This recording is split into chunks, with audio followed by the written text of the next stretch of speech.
वो 17 बार मथुरा पे आक्रमण करता है, लेकिन 17 बार मात खा गया, हार गया कन्हैया से जरासंध। 18वीं बार जब तैयारियों में लगा है तो भगवान अब की बार लड़े नहीं है जरासंध से। मांधाता के पुत्र मुचकुंद के द्वारा कालियावन का वध कराया और विश्वकर्मा के द्वारा एक द्वारिका का निर्माण कराया और राती रात में सब मथुरा के नगर निवासियों को मथुरा से और द्वारिका में पहुंचाया। और भैया बलराम को लेकर के कन्हैया चले गए मथुरा छोड़ करके द्वारिका में। और जब द्वारिका में गए हैं तो द्वारिका में जाकर के श्याम सुंदर द्वारिकाधीश बने।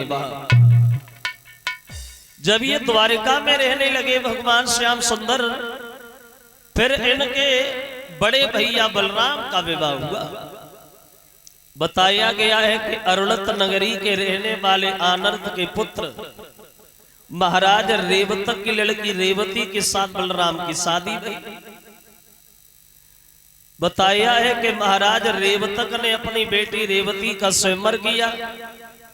उस स्वयंवर में बलराम भी गए हैं, तो रेवती ने सबको छोड़ करके बलराम के गर्दन में जयमाला डाली और बलराम से रेवती की शादी हुई। लेकिन दूसरा विद्वान ये बता रहा है कि बलराम का विवाह रेवती के साथ तो हुआ, मगर ऐसे नहीं हुआ। फिर कैसे हुआ? तो उसने बड़े शंका वाली बात बताई। और उसने ये कहा कि रेवती की शादी बलराम से तो भई, लेकिन ऐसे नहीं भई। फिर कैसे भई? तो उसने ये शंका वाली बात बताई कि ये रेवतक जो थे ये ब्रह्मा जी के पास ज्यादा रहते थे। और इस रेवती का जन्म हुआ था सतयुग में। रेवती पैदा हुई थी सतयुग में। लेकिन अब इसमें शंका वाली बात यह है कि रेवती का जन्म सतयुग में हुआ, लेकिन कन्हैया भैया बलराम तो आए थे युग द्वापर में। इसमें 1-2 वर्ष नहीं बल्कि लाखों वर्षों का अंतर है। ऐसे हो कैसे सकता है? लेकिन वो विद्वान बता रहा है कि बात तो यही सच है। जो रेवती सतयुग में पैदा हुई थी वो सतयुग में ही जवान हो गई।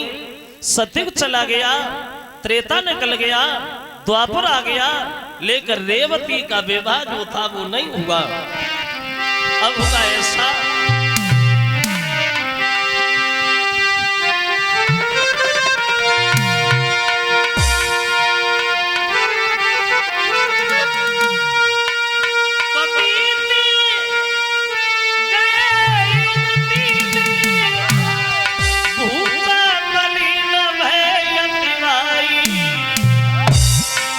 तोले एक साथ की हुई गई रे बिटिया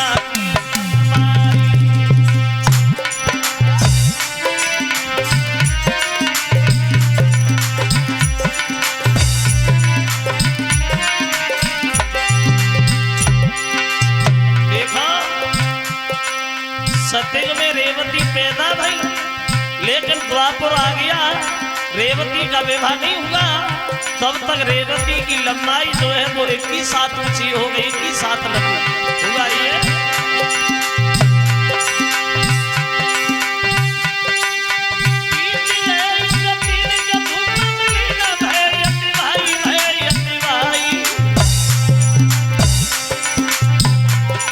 बल 21 हाथ की हुई गई रे बिटिया की लंबाई, लेकिन पर वही नहीं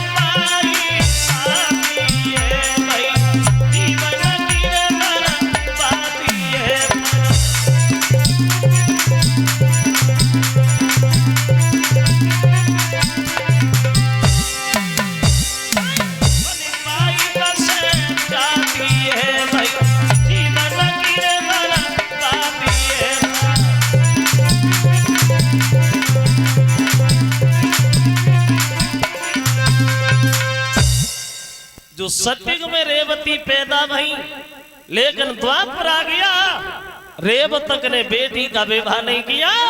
तब तक रेवती की लंबाई जो है वो 21 हाथ ऊंची हो गई, 21 हाथ लंबी।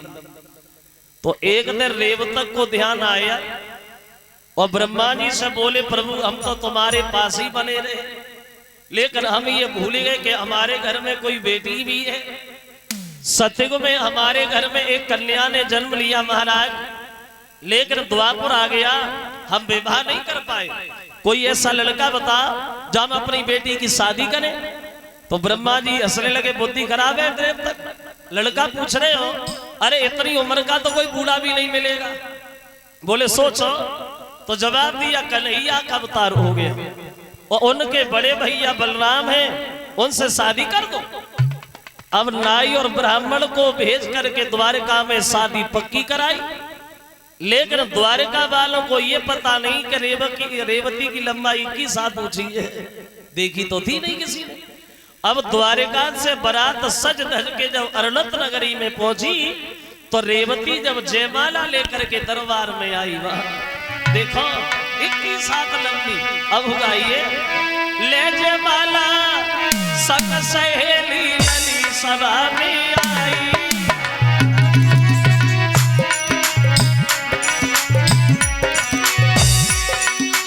ले जयमाला सक सहेली लली सभा में आई, और दूरी दूरी से गिरधारी ने देखी जब लंबाई। जो 21 हाथ लंबी थी रेवती। अब कन्हैया ने भैया बलराम की तरफ देखा और फिर रेवती की तरफ देखा, तो कन्हैया सोचने लगे, जे भाभी या भाभी है।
अब रेवती को देख करके कन्हैया मन में सोच रहे, जे भाभी या भाभी है। अब विचार आया, चलो शादी तो करनी पड़ेगी, बारात आई है तो वापस तो जाएगी। लेकिन मुसीबत वाली बात एक है, चलो शादी तो हो जाएगी, जैसे तैसे होगी वैसे, लेकिन जे तो का रथ में ना बनेगी, हमें लेके काय में जाएंगे। फिर कन्हैया ने सोचा मजबूरी है, कहेंगे इनसे पैदल ही पैदल चलो। फिर विचार आया, चलो वो भी हो जाएगा। जब जे घर पे जाएगी तो जे तो का दरवाजे में ना घुसेगी, सब मकान दोबारा खसवाए के बनवाने पड़े। कन्हैया सोचने लगे, चलो वो भी देख लिया जाएगा, मकान भी बन जाएंगे। लेकिन सबसे बड़ी मुसीबत एक है, काएगी। अब बैठे बैठे सोच रहे कैसे गुजरा होई भैया की तनी लंबी घरवारी से, जा प्यारी भगजा हमारी से।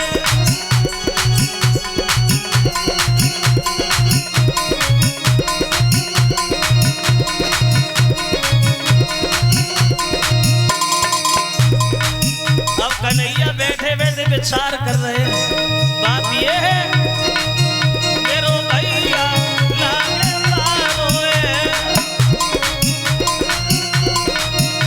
राजा ने कहा विचारोए।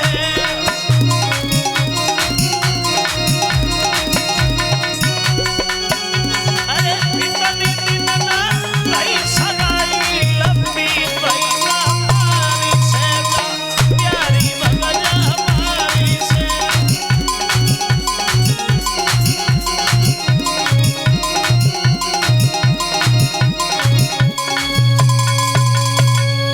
अब कन्हैया बैठे बैठे सोच रहे, चला होगा सब देखा जाएगा। अब रेवती जब बलराम के जयमाला डाले हुए को आगे बढ़ी तो बलराम के जब पास में पहुंची तो बलराम तो उनके घुटनों तक भी नहीं बने। और जब बलराम घुटनों तक नहीं बने तो रेवती ने बैठ कर के बलराम के जयमाला डाली। और जो बैठ के जयमाला डाली तो कन्हैया खूब ताली मार के हंसे। और जब कन्हैया से तो पूरी बारात हंसना शुरू हो गई। तो नारद चिल्लाने लगे, श्याम बुद्धि खराब है, अरे जब तुम ही हंस रहे तो लोग तो वैसे भी हंसेंगे। तो कन्हैया बोले, बाबा अब आप ही देखो, कहाँ भाभी और कहाँ मतलब भैया, अब खुद सोचो। और बोले, इतनी लंबी वो नहीं और मेरा छोटो सो भाई, इन्हें देख कर हंस रहे सभी, इन्हें देख कर हंस रहे।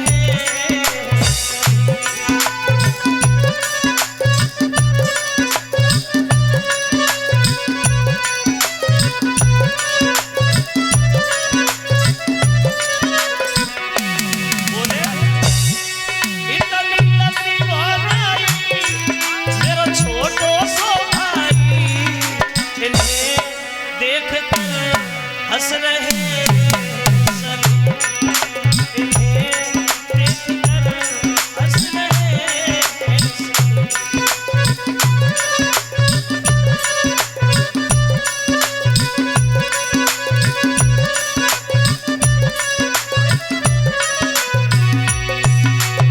बोले बाबा बात ये है, जब ये भाभी घर में जाएंगी तब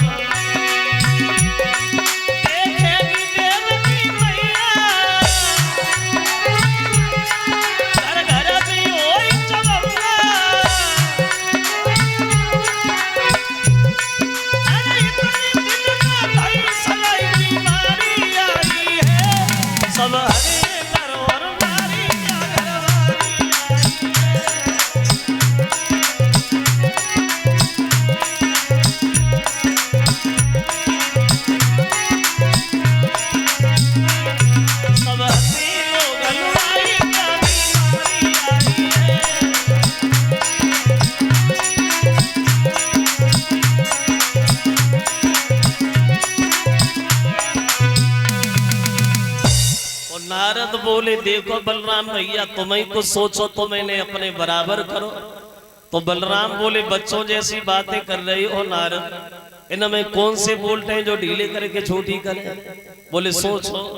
तो वो विद्वान बता रहा है, उन बलराम ने अपनी शक्ति के द्वारा उन रेवती को अपने बराबर किया और बलराम की शादी हुई है रेवती के साथ। अब बलराम का विवाह तो होगा रेवती से। अब देखे कन्हैया का पहला विवाह कैसे होगा, पहली शादी कैसे भई। एक ब्याह बनाए वो मेरे भाई, पहले ये कोई प्रतिबंध नहीं था कि शादी एक ही करो, मन में आए तिथि करो, जोले हो तोले।